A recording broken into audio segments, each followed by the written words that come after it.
Hello, this is Daniel Mart, and today I'm going to be doing another review. This time around, I'm going to be doing a review for Captive, the recent 2015 movie, and it stars Kate Mara, David Oyellowo, Mimi Rogers, Michael Kenneth Williams, Leonor Varela, I believe that's how you say her name, Matt Lowe, Jessica Oyellowo, so David Oyellowo's wife, Michael Mercaldi, E. Roger Mitchell, and just one more character here. Just a kid here who's kind of important to the plot. If I can find her name. What's the kid's name? What's the kid's name here? Um, Kid. They don't say the kid's name for some reason. Um, okay, whatever. Before I begin though, 10-second spoiler warning as usual. For those who have yet to actually watch the movie and haven't already, stop the video, go check it out, and come back here. Then come back and watch the rest of this review. 10-second spoiler warning as usual, starting now.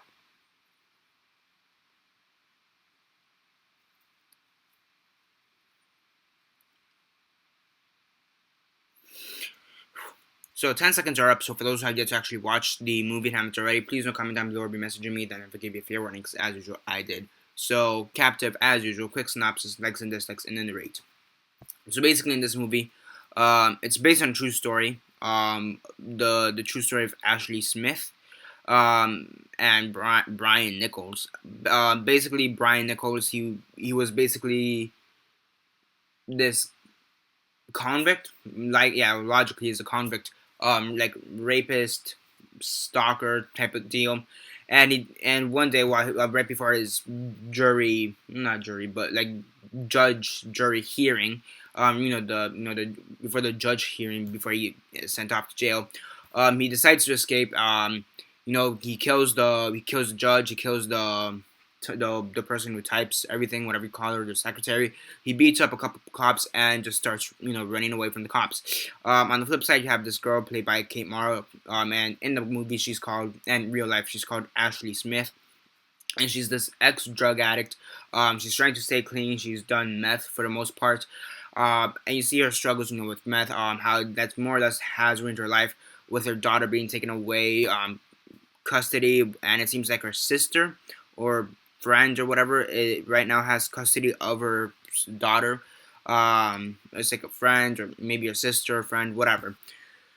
So yeah, so one day when Ashley is coming back home from work, Brian Nichols runs into her and you know kidnaps her, basically. Kidnaps her in her own house. He barges into her house, and keeps her captive, as the movie implies.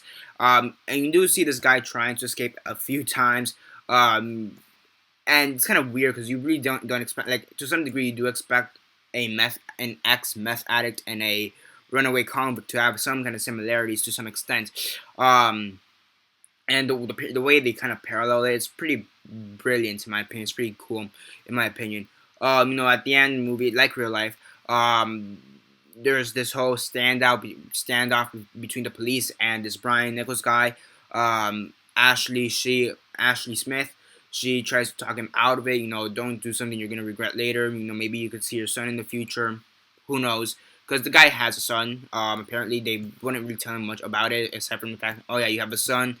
It's with this girl that you had an affair with, or you raped, or whatever, and now she's born. And that girlfriend was played by David Oyellowo's wife, Jessica Oyellowo. So yeah, and basically, at the end of the film, like in real life, he is captured. He is arrested, and he's sentenced to jail for, I believe they say like 45 years or something like that, or was it like a life sentence? I don't remember. And yeah, overall though, I thought it was a pretty good movie. Pretty decent. It was better than I expected. It's better than I expected. I thought it would be decent. I thought it would be good. Now it's not fantastic. It's not the best film of the year. It's not the best film of this month. But it's still a pretty good film in my opinion for what it is. The chemistry between David Oyellowo and Kate Mara, that's pretty good, pretty convincing, because at first they're kind of wary of each other. They're not really trusting, and obviously, why would you trust some stalker that just runaway convict that literally just barged into your house? And if you are the runaway convict, why would you trust this lady who could call the cops on you any second? So there's that. So but as the movie takes place in about 1 to 2, maybe 3 days tops. And I'm pretty sure it's like 1 day or like an afternoon or something like that. It seems like an afternoon, but there are a few pacing issues. It seems like it could be an afternoon from just the way it is, but at times it feels like, are you sure this is just one afternoon? Are you sure this isn't this isn't like 3 days over or whatever? But yeah, it's like 12 hours, maybe a little bit over 12 hours, whatever. 12 to 16 hours, let's say. This whole movie would have taken place, the timeline of it.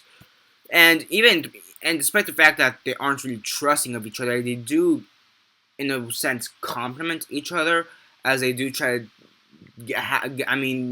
as they do try to get the best out of each other, to some degree. I mean, despite the fact that they're in deep shit, they're still trying to some degree, trying to get the best out of each other, and that's really interesting, really well done.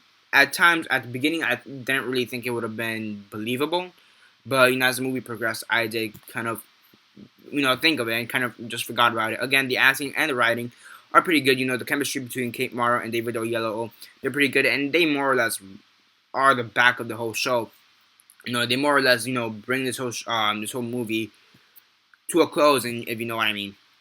They basically run the whole show, and you need to have good chemistry. Whether the characters hate each other or like each other, whatever, or tolerate each other, as it seems in this movie. You still need to have some pretty good chemistry, no matter what. Overall, I thought it was a pretty good movie. Stuff with her daughter, like some of the side plots and side characters, like Ashley and stuff with her daughter and whatever. I mean, I guess that was necessary, but it just kind of seemed kind of added. Same thing that the thing with Brian Nichols, Nichols' son, that seemed kind of just tacked on. I mean, to some degree, I do see how it is necessary, but again, I just feel like it was kind of tacked on, not really put on the best way possible. In my opinion, the writing for the most part is pretty good. The acting for the most part is pretty good. I will say it's pretty good. And actually, I watched a movie similar to this a couple weeks ago, and it was called Unsullied. And it's not by verbatim like the same thing, but in a sense, it is. Like, you have this female who's kidnapped, and she's trying to escape. And here, and the thing is that with Unsullied, that movie was just that had some good moments. Had pause moments where it could have been good, but overall it's just really bad in my opinion. However, here this is one of those movies where, again, I thought this could be really good or really bad, and it turned out to be really good. So I am happy for that. On a scale of 1 to 10, 1 being the worst, 10 being the best, and 6 being decent, I give this movie a 7 out of 10. Pretty good movie. I wouldn't say you'd have to check it out, but if you like David Oyellowo or Kate Mara, or if you like these kind of kidnap movies or whatever, do check it out. So yeah, I mean, I wouldn't go check it out in theaters. I wouldn't go pay for it. Maybe like Redbox or one day when it's on TV. Same, because there is a bit of a religious background to it as well. Like, there is a small religious side plot to it, which they kind of touch upon from time to time. And again, that's what I said, that sometimes the side plots kind of come in and out, and they're not really focused on that much. And that was like, okay, that's there just to remind us that that side plot is still going on. So yeah, but yeah, I mean, overall, it's still a pretty good movie. Again, I wanted to you have to check it out in theaters. Maybe wait till Redbox or it's out on TV or something. But it's still a pretty good movie. So yeah, again, 7 out of 10 is what I'd give this movie. And yeah, that's basically it for this review. Subscribe if you're not already subscribed. I do movie reviews, TV show reviews, and comic book reviews. Comment down below on your thoughts on the movie. Have you seen it? And if not, why not? And if you have what are thoughts on it, comment all that down below. Let me know. Like the video, share on Facebook, Twitter, MySpace, or whatever you prefer. And that's basically it for now. This is Daniel Mart signing off.